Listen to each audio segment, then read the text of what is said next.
แตวเอ้ยสแตวอยู่บ่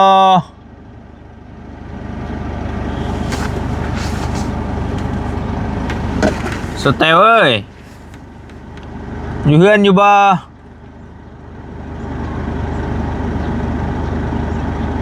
มิดชิลี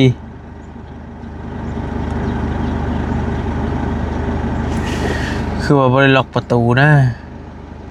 บริล็อกประตูทั้งนอกนะแต่ว่าเกือบก็เห็นอยู่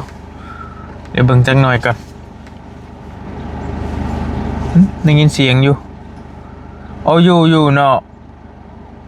เฮ็ดยังน่ะอยู่กับผู้บ่าวน้อยบ่อันนี้ผู้บ่าวน้อย เอาเป็นกระเทยบ่ลูกวะเนี่ยใช้ทานเบิดเลยโอเคชื่อท่าน้ำพนาไปพี่น้องไปลงไปหาเจ๊เตวก่อนเนาะมื้อนั้นลืมเอาของลงให้เพิ่นเอาลงบ่เบิดครับมันเป็นอย่างสักอย่างนี่แหละแซ่บลายฮะแซ่บลายปลาหมึกกับแซ่บบ่โอ้มาแต่ไทยพวกบ่แซ่บสิไปใช้คนเอามาให้ก็ค่อยครับเอามาให้ก็ได้สบายดีเดี๋ยวมันยังชุดยังอันนี้ขอโทษเด้อชุดยังอันนี้เยี่ยมฮะฉันมันคือเป็นนะนี่จะใช่บ้างด้วยฮะครับขอโทษนะพี่น้องเด้อเนาะชุดมาได้ใช้อันนี้ชุดมาได้ไทยน้องคนเอามาให้หาชุดมีแต่กระโปรงโอ้บางก็ได้คอยเบิ้งเครื่องให้เจ้ากันเครื่องแต่มื้อนั่นแหละมาไล่เบิ้งมันคือว่ายังมีของเสาแตวอยู่เป็นไฟโคมจักอย่างนี่แหละมันก็ได้มันก็สาวแตว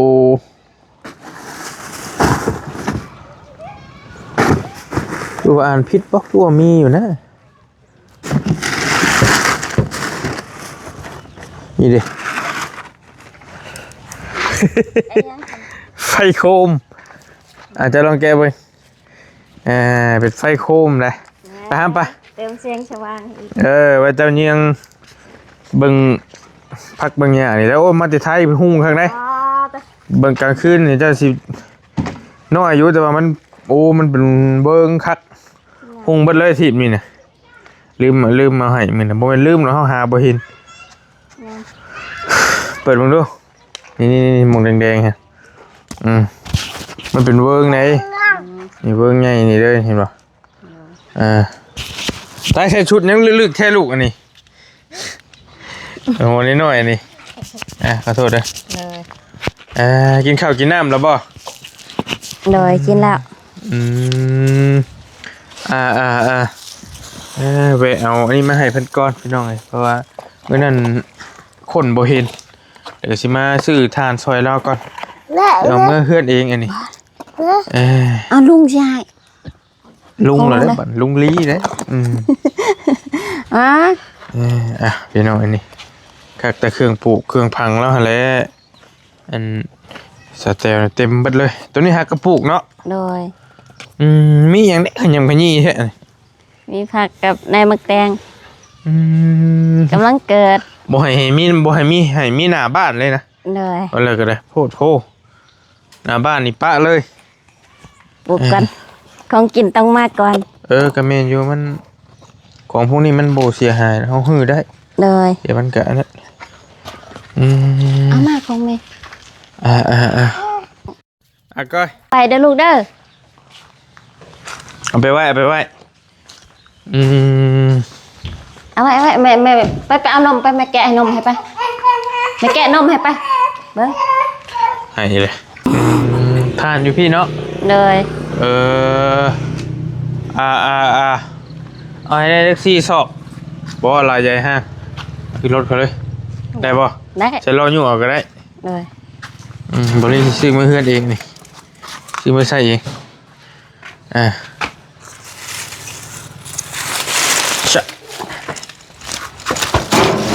ได้ทีละ2บ่ ก่อนได้บ่ โอ้ยเจ็บเลยลูกโอ้ชามเลยบ่แล้วแต่เจ้าดอก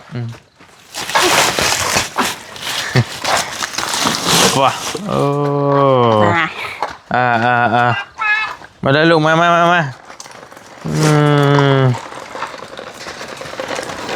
พี่เล็กพี่เลยพี่มาทั่วแล้วนี่ไป ไปบ่ได้ โลกนี่จะตอนไหนว่าจะเฮ็ดเฮือนพุ่นบ่ เลย แม่นแล้วเนาะ แต่บ่เตียงซื้อให้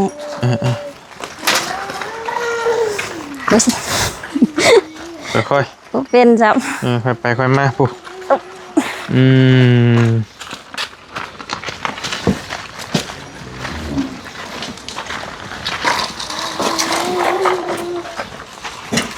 ได้บ่มันก็ได้ได้อยู่บ่บ่ได้รังแกจะบ่เปิดท้ายรถซะซะ มือเปื้อน ฮะโอ้ยมันถือกี่ฝุ่นอยู่แล้วมันดูเป็นอย่างนั้นรถค่อยน่ะสบายมากข่อยคนบล็อกแห่งหลายกว่าหั่นนี่ยนะ รถเกาะ ซึ่งดึงนี่หมอน้อยโอเคโอ้ยลายตาเด้ยากไปทางไหนบัดนี้เอาเบิกก่อนไปหั่นแหละ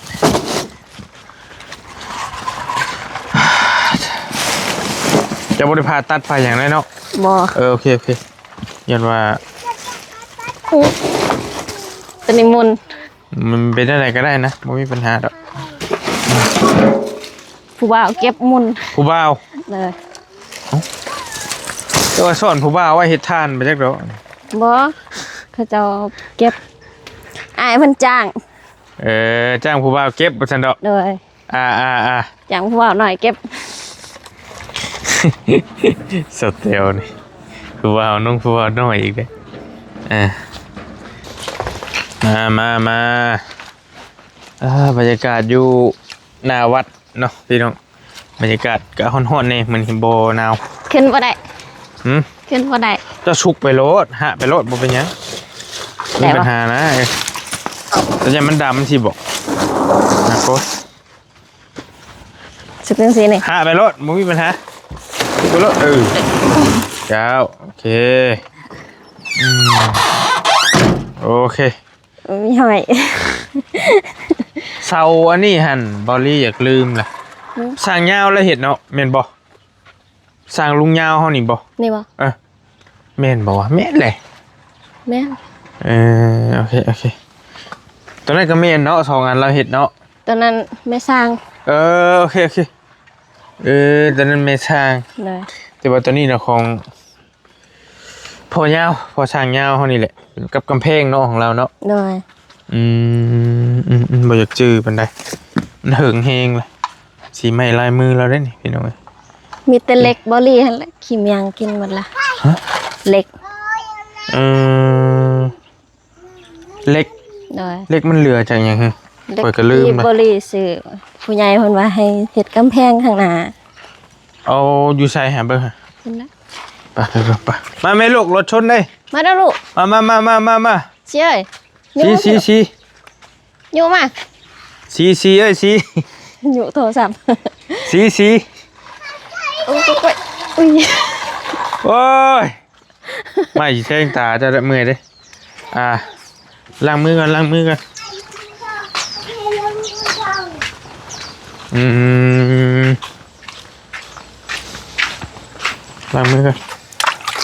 โอ้ยสองจะพักกันใหญ่แล้วนี่แหละโอ้โหอันนี้เนาะโดยปลาเราเจ้ากระโบอันนี้มองไว้โฮมติจักสิไว้มองไหนติมันบ่มีบนไว้มันบ่มีคันมีมองกระเทิบยังว่าคือเล็กผูกในลวดน่ะจริงๆบ่ไหวแล้วนี่กินขี้เมียงกินบ่ล่ะหลายชิ้นอยู่เลยพี่น้อยเล็กหลายอยู่ในผูกมีทั้งเล็กโปะเล็กอันนี้พอโดยแต่ว่าก็ยังใช้ได้อยู่นี่ได้อยู่คือตะกี้หั่นยันว่าเฮามีแผนเฮ็ดตัวนี้เติมหั่นน่ะ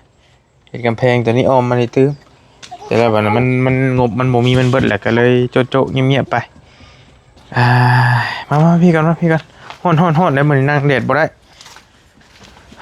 ก็ยามันแหละถ้าว่ามันมีหมองไหวกับเจ้าดึงไปไหวทั้งพุ่นก็ได้นี่มันเป็นไปได้นะ บ่มีวัน มัน ไหว บ่มีทั้งหมองไหวติ เลย เพราะว่าเล็กก็ตัวหนึงก็หลายตังค์อยู่เด้พี่น้องกูมื้อนี้ก็สิอะไรเนาะ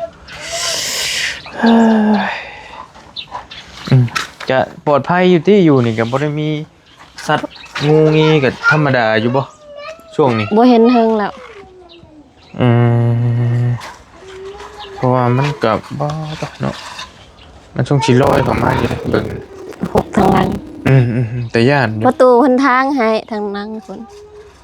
คือสิแม่นเพิ่นอีต้นนี่เพิ่นทางให้ ไผ่ ประตูค้ำ ตะกี้แห่ง6กว่านี้แม่นบ่ โดย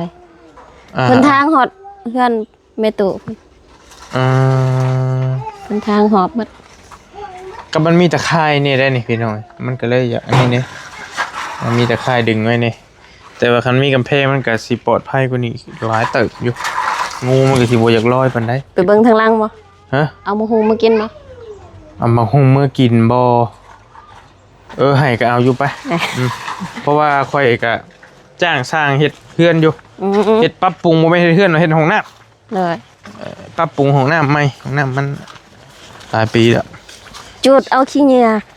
จุดเอาขี้เถ้า โอ้ยนี่บ่บ่เป็นงูบ่พี่โก้บ่ ขี้โกะ เอาแล้วแต่เจ้าสิให้เด้อข่อยสิเบิ่งจะปิดก่อนเจ้าจะเอาตัวใดให้แล้วแต่น้ำใจเจ้าเด้อโอเค นี่ตอนนี้แก่แล้ว ตอนนั้นแก่แล้วได้แล้ว เอาช่องวะ ฮะ เอาช่องไหนบ่ แล้วแต่เจ้าแต่ว่าพอแล้วใหญ่แล้ว นี่ล่ะ เจ้าถามผู้ฮับเนาะเจ้า ตามก่อนนะ พอแล้วใหญ่แล้วหมากใหญ่นึง เลย เคยเอาไปขายอยู่บ่ลายอยู่บ่ บ่ตอนนั้นกินสุก3หน่วยแล้ว แล้วจังว่าเคยเอาไปขายอยู่บ่นี่ บ่ขาย พวกเขามันลายดีก็ขายได้คือกันได้ ส่วนหลายมีแต่เขาเจะเอาไปกินนี่กบตัวนี้ แต่ว่าบ้านเฮามันก็บ่ปานใดแล้วเนาะบ้านนอกของนาวนี่ เลย แต่ว่าก็มีอยู่ผู้ซื้อก็ ยามแรงขายได้ ก็อยากซื้อถึกๆนั่นแหละบ้านนอกเฮาเด้ เลย ไปบ่เด็ดดิลิ เดี๋ยวจะ โอ้พี่น้องเอ้ยโปรดโพสุดยอดเลยสเตลนี่เครื่องปลูกของพังแล้วป้า เอาผักจำบ่ ฮะ ผักขี้เม็กอันนั้นผักขี้เม็กตัวนั้น ผักคิมิก เลย ผักคิมิกมันก็เด้อ นี่ใบตัวนี้นี่แซ่บเลย ผักคิมิกกินกับหยังเด้บัดนี้ นี่กินกับตัวนี้ กินกับตำมะฮุ่งบ่ เลย ก็ข่อยมันบ่อยากเว้าหลายนะคันว่าเจ้าเอาให้ก็เอาว่าซั่นซะ เอา แต่ว่า แล้ว มันบ่ลำบากเจ้า บ่ลำบาก น้ำใจเจ้าได้เฮ็ดได้เลย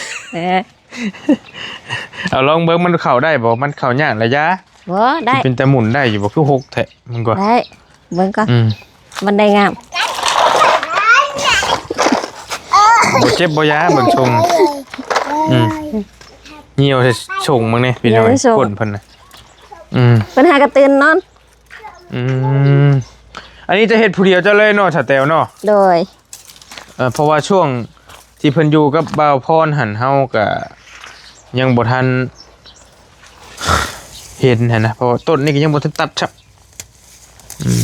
เฮ็ดผู้เดียวเลย เรามาตัดน้ำหลังยาวผู้เดียวแล้วขนาดว่ามีลูกน้อยแล้วนี่แล้วก็ยังญาติเวลาเฮ็ดได้ คือพื้นที่อยู่ในเฮือนเรานี่แทบจะว่าหาหม่องว่างบ่ค่อยอยากมีเลยหลุมแล้วนึงก็เฮ็ดทาน ขยับมานี่เป็นผักบัว ขยับมานี่เป็นผักหอมเนาะนี่เมนเบิดเลยผักบงหมักทั่วหมักสลีกะซ้ำใดซ้ำหนึ่งก็พอแล้วแต่เพราะคือมันลกได้เบิดเลยบ่น่ะ โดย ตัวพอแล้วบ่หลายก็ยะเพิ่นเอิ้นผักหยังวะคือบ่เคยเห็นจักเทื่อผักแบบนี้ ผักขมิก ใส่โชว์เอวอีกได้เสือ เมื่อยเลยโคตรโพไฮไลท์ลีนี่กินกับตำมะฮุ่งบ่ โดยลาบก่อยกินได้หมด โอเคกินกับตำมะฮุ่งลาบก้อยซอยเซ ว่าอีกบ่ พอแล้ว เหลือแตก เกรงใจพอแล้วนี่ก็ได้ เอาทุกอย่างก่อน เจ้า เบิ่งโอ้ต่อพี่น้องแต่ชีวิตหัวน้ำขอโทษหลายๆเพราะว่าสเตลผ้าย่างกันย่างไปน้ำลายนี่แหละ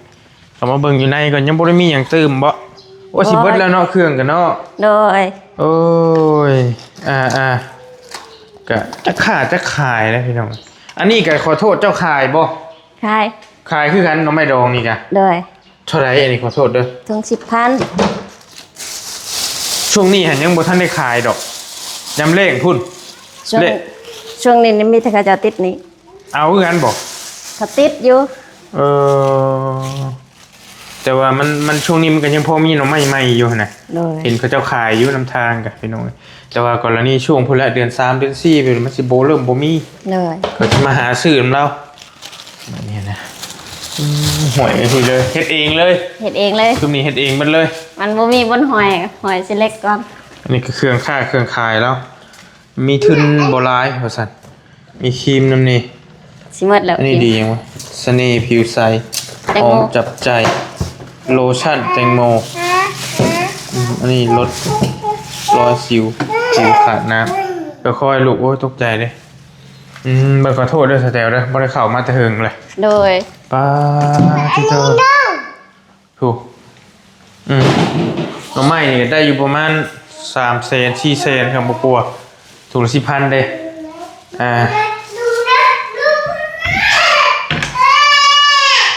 มันยังดีนะเด้ เหนียวเด้อ ใช้เงี้ยวนะ อันไหนเหนียว ใช่บอกโว้ว สิใส่เหนียว โอ้เงี้ยวอยู่นี่เลย บ่ได้มีอันเฮือนพกหลาย อืมแต่ว่ากะสะอาดสะอ้านดีอยู่นะพี่น้องขออนุญาตนะบ่ได้เข้ามาแต่หึงเลยนี่ก็ทะลุออกมานี่ก็แม่นแต่ว่าอย่าไปลงเปิดไว้เด้อ โดย กันว่าแบบเพลิน ย่านงู แม่นจักงูจักขี้เข็บน้ำชิลอยเข้ามานี่ โดย เพื่อนใกล้ป่านี่อันตรายเลยพี่น้องเอ้ยมันเผลอๆมันมาตอดหมอนี่เพราะให้เด็กน้อยครับแต่ว่าก็คักแบบนึงธรรมชาติ เทคนิคก็ลง เป็นได้ไหน มีแต่ยิงใหญ่มุมเกาะงำอันนั้นประตูยังงับบ่ได้ประตู มันเป็นไง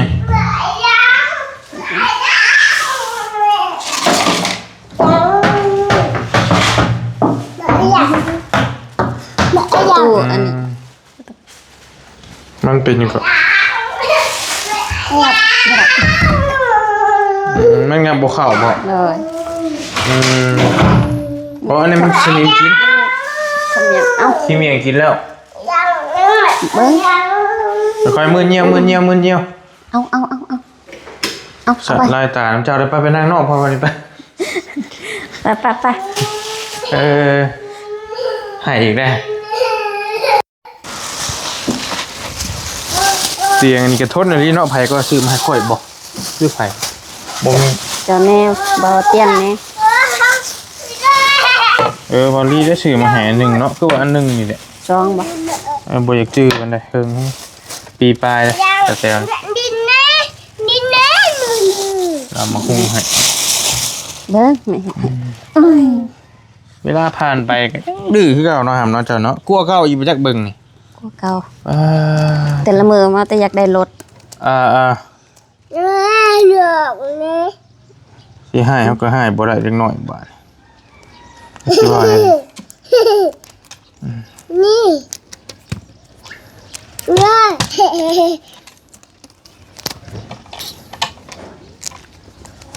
ไปจะเอาไม้มาไปเล่นน้ำไหม ข้าวน้ำซ้ำปลาเจ้าเป็นจังได เขายั่งอยู่ ไผเอามาให้มาแบบใดซะแต่ ผู้ใหญ่ทางบ่อไร่ซื้อให้ ซื้อสารให้เลยบ่ โดยซื้อสอบหนึ่ง โดย เพิ่งพุ่นแล้ว มันก็สองแม่ลูกเนาะ เลย ก็ธรรมดาอยู่บ่เปลืองปานใด ก็ยังประมาณ2ทาง4 โอ้โมเลยได้สิเพราะว่า ยังเพิ่งกลุ่มอยู่ 2ทาง4 ก็ได้อยู่2 เดือน คำนวณเบิดบาทเท่าคันเบิดหันหลังกันแม่นเจ้าได้หาเสื้อบัด ยังเขาเปลือกสอบหนึ่ง เขาเปลือกสอบหนึง โดยแต่คนปโลกกาพุ่นแหละยังบ่ทันได้ซีอยู่ เขาเจ้าเอาเข้าให้ โดยก็ไปโลกกาเอาเขา อืม ในสอบหนึงตั้งแต่ฝนตกลิ้นพุ่นแหละ เจ้าและเจ้าจะถามอย่างเราต่อเบิ่งกันเด้อค่าไฟเด้เป็นจังไดแต่ละเดือน แต่ละเดือนวะ เจ้า จ่ายล่าสุดนี่43,000 ต่อเดือน บ่หากเป็นเดือนแล้วนี่แต่ก่อนก็แพงอยู่หันเอาไม้มาแล้วไปหาน้องไปเอาไป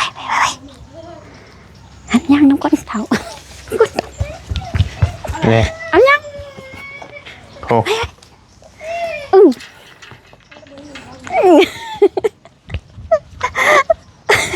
ตู้น้ำพลบ่แล้วมาจะใส่ มาเดือนพูด ย่างไป เลย ครับ ย่างไปย่างมา อืม เพิ่นไปสมัครเน็ตเพิ่นว่าไปสมัครเน็ตเดือนหนึ่ง50,000 ในตู้นี้ โดย เอาไปสมัครเน็ต คอยเฮ็ดให้บ่เป็น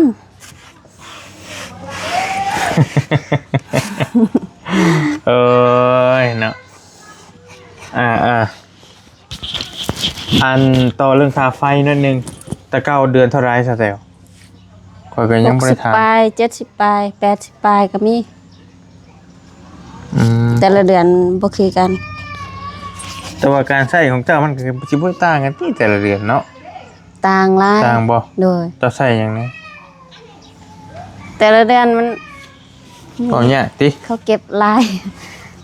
มีอยู่เดือนหนึงหัน50ปลายเขาว่าข้อยก็เลยว่าข้อยคือว่าบ่ได้ใส่เปลือง อืม มันก็เลยลง43 บางทีมันก็เป็นน้ำมิเตอร์มันอยากเสียอย่างหยังสิก็มีนะตอนนี้เฮาก็เว้าบ่ได้คือเฮือนข่อยคือกัน เลย คือกรณีชาวเทลนี่เราว่าบางที่60ปลายนี่คือประมาณ100 บาท ประมาณ80ปลายนี่ก็เกือบ200 บาทพี่น้องเอ้ยก็ไล่ไปคือเดือนนี้เนี่ย40ปลายกับประมาณ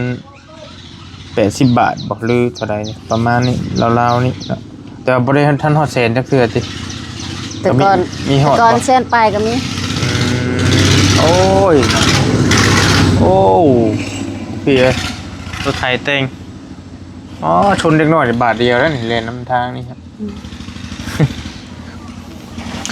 คือเพื่อนข่อยกับบางเดือนที่แรกเนี่ย600,000ปลายเดือนหนึ่งบางเดือน700,000ปลายบางเดือนล้านปลายสินะมันก็เท่ากับว่าใช้บริต่างกันแต่ละเดือนก็บ่เข้าใจใช่ไหม ไว้ปรับตู้เย็นลงแล้วก็พัดลมบ่ได้ใส่ไฟดอกหนึงแล้วก็ได้น้ำก็สิท่าเบิ่งมื้อนี้เขาจะหาก็เลาะจด เจ้ามันเป็นน้ำมิเตอร์มันบ่รู้ว่าจังใดมันก็เอาไปเบิ่งตัวเลขไฟเพิ่นก็จดถืออยู่เพิ่นบ่ได้โกงบ่ได้หยังนะมีแต่อันอาจจะมันเป็นน้ำเครื่องมัน ได้ขนมมาแล้ว ได้ขนมแล้ว เพิ่นยอมหมดแล้วเอ้า น่ะแรมขึ้นเนาะใหญ่นี่หอน้อยๆนี่ คือพอบ่ คือพอ บ่ก็คือเจ้าอยู่ฮู้ดังก็คือเจ้าบ่ฮู้ดังก็อยากแม่มกว่านั้นนึงเนาะ เลยคือแม่หั่นแหละ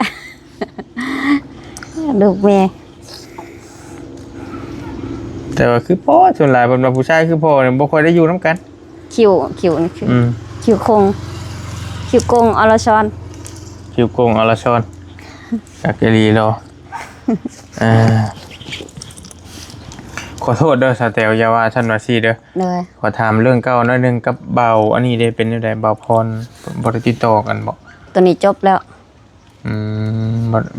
เราก็คือว่าข่อยเห็นแล้วเฮ็ด YouTube บ่เห็นผ่าน บ่ ๆแต่ว่าก็บ่ได้ติดต่อกันบ่ บ่ อืม แนวใดบ่ดีขอบ่เอา ก็ถามเบิ่งหั่นนะอย่าว่าฉันว่าซี่เลย เล นะ ย ถามเบิ่งว่า มาโทรศัพท์ค่อยยึดเดือนหนึงแล้วก็เล่นหมดติดตั้งมันจักติดตั้งอิหยังบ่ฮู้ รอบที่แล้วบ่หรือว่านั้นหรือว่าเรากลับมาอีก บ่ได้กลับมา อ๋อ แกะนะ อ่า ตัวนั้นจบแล้ว แต่เราก็บ่ได้มาเช้าซี่ที่บ่ได้โทรบ่ได้หยังมาที่โอเคอย่าละอันนี้ช่วงแรกหันติดต่อทุกวิธีทางแต่ค่อยบ่แนวใดบ่ดีแล้วค่อยบ่ค่อยปัดเป่าออกหมดละก็บ่ได้ช่วงแรกๆที่ว่าเจ้าที่มันเป็นเรื่องกันหั่นแรกๆที่ออกจากโทษที่ออกจากโทษหันพยายามติดต่อแต่ค่อยบ่คือเจ้าหน้าที่เพิ่นจับคุมตัวไปแล้วก็เพิ่นออกมาแต่หันแหละพยายามติดต่อหาเจ้า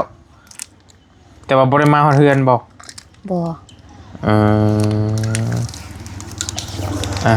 ก็ถามข่าวเบิ่งหั่นนะว่าเป็นจังได๋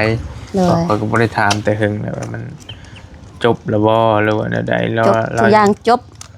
ค่อยบ่เอานักโทษมาอยู่เฮือนว้ายกับบ่แน่บางทีนักโทษกับใจก็มีก็ว่าพื้นมันหั่นนะบ่มีทางแต่ว่าเฮาเห็นแล้วก็คันว่าตัดใจได้ก็ดีคนมันว่าขออนุญาตบ้านเฮาเพิ่นเอิ้นว่านี่หยังแต่ญาติบ่ว่าดีกว่ามันบ่ว่ามันได้เป็นน่ะมันกลับตัวยากแต่ว่าเราเองกลับตัวได้ก็ดีตัวนี้เฮาก็บ่ว่าแต่ว่าพื้นว่ายันมันเป็นอีกนะเป็นไรไกลเพิ่นแต่เห็นบ่ลี่รู้สึกว่าเห็นผ่านๆเหมือนเห็นแล้วตั้งช่อง YouTube ที่เหมือนเห็นมันเด้งมาตั้งหมดโทรศัพท์ข่อยมีบนใดก็มีหมดบ่เนี่ยเราเฮ็ดเองเราอยู่บ้านพุ่นน่ะเฮ็ดบ่มันล็อกหมดโทรศัพท์ข่อยตั้งมาฮอดมันตั้งหมดสมาปิตั้งแอป LINE Messenger ตั้งหมด YouTube ตะกี้เห็นบ่แต่ว่าเจ้าลบออกแล้วเดี๋ยวนี้บ่ลบเฮ็ดทุกวิธีทางมันก็บ่ลบบ่จังได้เฮ็ดบ่มีแต่มันสิล็อก YouTube ข่อยก็ตั้งหมดสมาปิตั้ง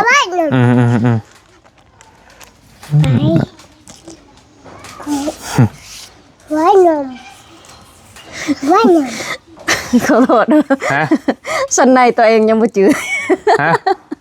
สันในตัวเองยังบ่จือติเดี๋ยวแม่เฮางง